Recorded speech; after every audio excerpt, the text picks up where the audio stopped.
राधे राधे मेरे प्यारे भाइयों बहनों माताओं बंधुओं आर आर वर्मा चैनल में आपका स्वागत है।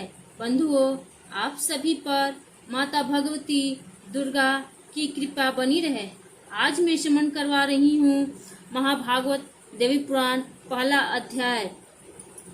बंधुओं, अगर आपने आर वर्मा यदि अब तक सब्सक्राइब नहीं किया तो जरूर करें। कमेंट बॉक्स में राधे राधे अवश्य लिखें। बंधुओं, आप सभी जानते हैं कि देवी पुराण बहुत ही अच्छा अध्याय है। श्री गणेश जी को नमस्कार है।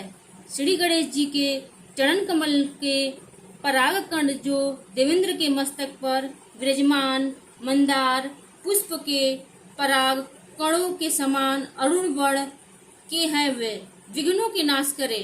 नारायण नरश्रेष्ठ श्री नर भगवती सरस्वती और व्यास जी को नमस्कार करके जय पुराण एवं इतिहास आदि ग्रंथों का पाठ करना चाहिए, जिनकी आराधना करके स्वयं ब्रह्मा जी इस जगत के सृजन करता हुए, भगवान विष्णु पालन करता हुए तथा भगवान शिव संहार करने वाले हुए, योगी जन जिनका ध्यान करते हैं और तत्वार्थ जानने वाले मुनिगण जिन्हें परा मूल प्रकृति कहते हैं, स्वर्ग तथा मोक्ष प्रदान करने वाली उन जगत जननी भगवती को मैं प्रणाम करता हूँ, जिन्होंने स्वेच्छा से इस जगत की सृष्टि करके तथा स्वयं जन्म लेकर भगवान शिव को पति रूप में प्राप्त किया और शंभु ने कठोर तपस्या से जिन्हें पत्नी रूप में प्राप्त कर जिनका चरण अपने हृदय पर धारण किया, वे भगवती आप सबकी रक्षा करे। एक बार नैमिषारण्य में शौनक आदि महर्षियों ने वेदताओं में श्रेष्ठ मुनिवर सूत जी से पूछा, महामते, आप स्वर्ग तथा मोक्ष का सुख प्रदान करने वाले उस पुराण का वर्णन कीजिए जिसमें भगवती की उत्तम महिमा का अत्यंत विस्तार से वर्णन किया गया है और जिसके यथाविधि श्रवण करने से दिव्य ज्ञान से रहित मनुष्य में भी नवधा भक्ति उत्पन्न हो जाती है।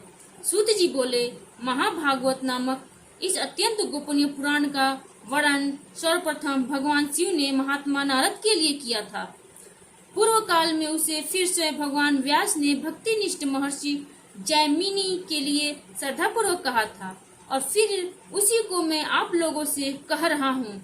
इसे प्रत्ययन पूर्वक गोपनीय रखना चाहिए तथा कभी भी प्रकट नहीं करना चाहिए। इसके श्रवण करने तथा पाठ करने में द्विज को जो पुण्य प्राप्त होता है, भगवान शिव भी 100 वर्षों में उस पुण्य का वर्णन करने में समर्थ नहीं है, तो फिर मैं उसका वर्णन कैसे कर पाऊंगा, क्योंकि वह पूर्ण असीम है। यह सुनकर सभी ऋषिगण विस्मित एवं अत्यंत हर्षित हुए। उन श्रेष्ठ मुनियों ने वेदताओं में श्रेष्ठ सूत जी से पुनः कहा।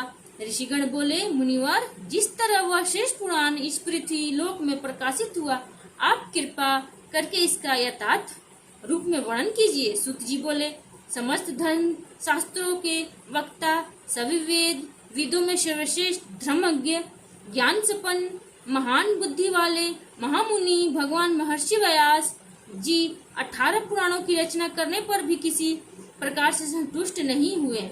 उन्हें चिंता हुई कि यह महापुराण परम श्रेष्ठ है, जिससे बढ़कर दूसरा कोई भी इस पृथ्वी तल पर नहीं है। भगवती का परम तत्व तथा विस्तृत महात्म्य इसमें विद्यमान है। देवी तत्व से अनभिज्ञ में इसका वर्णन कैसे कर सकूंगा? ऐसा सोचकर उनके मन में बड़ा क्षोभ हुआ। महाज्ञानी महेश्वर शिव, जिनके तत्व को भली भांति नहीं जानते हैं, जिनके परम तत्व को जान पाना अत्यंत कठिन है, ऐसा विचार कर परम बुद्धिमान तथा दुर्गा भक्ति प्राणायण व्यास जी ने हिमालय पर्वत पर जाकर कठोर तपस्या की। उनकी तपस्या से प्रसन्न होकर भक्तों से स्नेह रखने वाली भगवती सर्वाणी ने अदृश्य रूप से आकाश में स्थित होकर उनसे यह वचन कहा, महामुने, जहाँ ब्रह्मा लोक में समस्त सृष्टियाँ विद्यमान थी, आप वहाँ पर जाइए। वहाँ आप मेरे संपूर्ण परम तत्व को जान लेंगे। वहाँ सृष्टियों के द्वारा मेरी स्तुति किए जाने पर मैं प्रकट होंगी और आपकी जो भी अभिलाषा होगी उसे पूर्ण करूंगी। तदंतर भगवती की आकाशवाणी सुनकर महर्षि व्यास जी ब्रह्मलोक गए। वहां उन्होंने वेदों को प्रणाम करके पूछा, अविनाशी ब्रह्मा पद क्या है? विनय से नम्र महर्षि का यह वचन सुनकर एक एक करके सभी वेदों ने तत्काल मुनि श्रेष्ठ व्यास जी से कहा। ऋग्वेद ने कहा, सभी प्राणी जिनके भीतर स्थित हैं और जिनसे संपूर्ण जगत प्रकट होता है तथा जिन्हें परम तत्व कहा गया है, वे साक्षात स्वयं भगवती ही है। यजुर्वेद ने कहा, सभी प्रकार के योगों से जिनकी आराधना की जाती है, जिसके साक्षात हम प्रमाण हैं, वे एकमात्र भगवती ही है।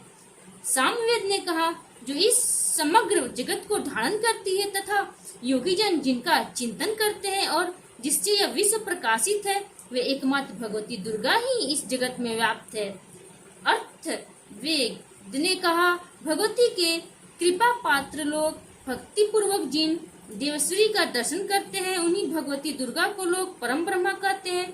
सूत जी बोले, वेदों का यह कथन सुनकर सत्यवती पुत्र व्यास जी ने निश्चय रूप से मान लिया कि भगवती दुर्गा ही परम ब्रह्मा है। ऐसा कहकर उन वेदों ने महामुनि व्यास जी से पुनः कहा, जैसा हम लोगों ने कहा है वैसा हम प्रत्यक्ष दिखाएंगे। ऐसा कहकर सभी सृष्टियां सच्चिदानंदन विग्रह वाली शुद्ध स्वरूपा तथा सर्वदेवमयी परमेश्वरी का स्तवन करने लगी। वेदों ने कहा, दुर्गे आप संपूर्ण जगत पर कृपा कीजिए। पर मैं अपने ही अपने गुणों के द्वारा स्वेच्छानुसार सृष्टि आदि तीनों कार्यों के निमित्त ब्रह्मा आदि तीनों देवों की रचना की है। इसलिए इस जगत में आपको रचने वाला कोई भी नहीं है। माता, आपके दुर्गम गुणों का वर्णन करने में इस लोक में भला कौन समर्थ हो सकता है। भगवान विष्णु आपकी आराधना के प्रभाव से ही दुर्जय दैत्यों को युद्ध स्थल में मारकर तीनों लोगों की रक्षा करते हैं। भगवान शिव ने भी अपने हृदय पर आपका चरण धारण कर तीनों लोगों का विनाश करने वाले कालकूट विष का पान कर लिया था। तीनों लोगों की रक्षा करने वाली अंबिके, हम आपके चरित्र का वर्णन कैसे कर सकते हैं, जो आपने गुणों से माया के द्वारा इस लोक में साकार परम पुरुष के देह स्वरूप को धारण करती हैं और जो पराशक्ति, ज्ञान तथा क्रिया शक्ति के रूप में प्रतिष्ठित है। आपकी उस माया से विमोहित शरीर धारणी प्राणी भेद ज्ञान के कारण सर्वंतरात्मा के रूप में विराजमान आपको ही पुरुष कह देते हैं। अंबिके, उन आप महादेवी को नमस्कार है। स्त्री पुरुष रूप प्रमुख उपाधि समूहों से रहित जो पर ब्रह्मा है, उसमें जगत सृष्टि के निमित्त सर्वप्रथम सृजन की जो इच्छा हुई वह स्वयं आपकी ही शक्ति से हुई और वह पराशक्ति भी स्त्री पुरुष रूप दो मूर्तियों में आपकी शक्ति से ही विभक्त हुई है। इस कारण वह पर ब्रह्मा भी मायामय शक्ति रूप स्वरूप ही है। जिस प्रकार जल से उत्पन्न ओले आदि को देखकर मान्य जनों को यह जल ही है ऐसा ध्रुव निश्चय होता है, उसी प्रकार ब्रह्मा से ही उत्पन्न इस समस्त जगत को देखकर यह सत्यात्मक ब्रह्मा ही है ऐसा मन में विचार होता है और पुनः परात्पर पर ब्रह्मा में जो पुरुष बुद्धि है वह भी शक्ति स्वरूप ही है ऐसा निश्चित होता है।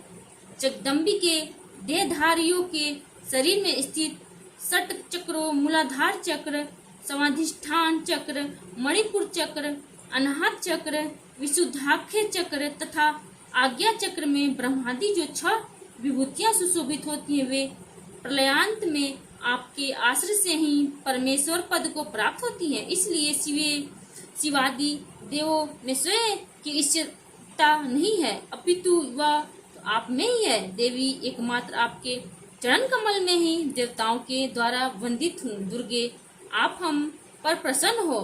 सूत जी बोले, इस प्रकार श्रुतियों के द्वारा वेद वचनों से स्तुत की गई सनातनी जगदम्बा सती ने अपना स्वरूप दिखाया। सभी प्राणियों के भीतर स्थित रहने वाली उन ज्योति स्वरूपिणी भगवती ने व्यास जी के संशय को नाश करने के लिए इच्छा रूप धारण किया। उनकी आकृति हजारों सूर्यों की प्रभा से युक्त थी, करोड़ों चंद्रमाओं की कांति से सुशोभित हो रही थी, हजारों भुजाओं से संपन्न थी, दिवस वस्त्रों से सुसज्जित थी, दिव्य अलंकारों से शोभायमान थी एवं उनके शरीर पर दिव्य ग्रंथों का लेप लगा हुआ था। वे सिंह की पीठ पर विराजमान थी और कभी कभी सौ पर सवार भी दिखाई पड़ती थी। हे भगवती 4 भुजाओं से सुशोभित थी। उनके शरीर की प्रभा नवीन मेघ के समान थी। वे क्षण क्षण में कभी 2, कभी 4, कभी 10, कभी 18, कभी 100 तथा कभी अत्यंत भुजाओं से युक्त होकर दिव्य रूप धारण कर लेती थी।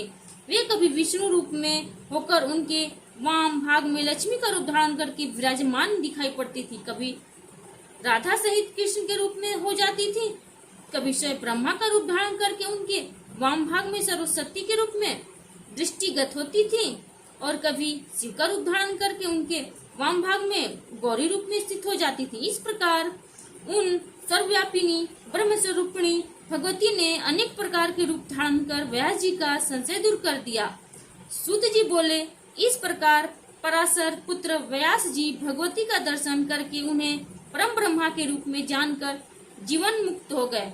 तदंतर भगवती ने उनकी अभिलाषा जानकर उन्हें अपने चरण तल में स्थित कमल के दर्शन कराए। मुनि व्यास जी ने उस कमल के 1000 दलों में परमाक्षर स्वरूप महाभागवत नामक पुराण को देखा। द्विजो तब सिर झुकाकर स्तुति करते हुए देवी को सादर प्रणाम करके कृतकृत्य होकर वे महर्षि व्यास जी अपने आश्रम चले गए। उन्होंने भगवती के चरणों में स्थित कमल में परमाक्षर स्वरूप पवित्र महाभागवत पुराण का जिस रूप में दर्शन किया था उसी रूप में उसे प्रकाशित किया। उन्होंने अत्यंत स्नेहपूर्वक मुझे वह पुराण सुनाया और मैंने उसे सुना तथा सम्यक रूप से हृदय में धारण किया। अब मैं स्नेह के कारण आप लोगों से उस पुराण का वर्णन करूंगा। आप लोग प्रत्यय पूर्वक इस गुप्त रखिएगा। हजारों अश्वमेघ यज्ञ तथा सैकड़ों वाजपेय यज्ञ इस महाभागवत पुराण की 16वीं कला के भी तुल्य नहीं है। इस प्रकार महापात की प्राणियों की भी रक्षा के लिए इस भूलोक में महाभागवत पुराण प्रकाशित हुआ। वीडियो पसंद है तो लाइक करें, शेयर करें।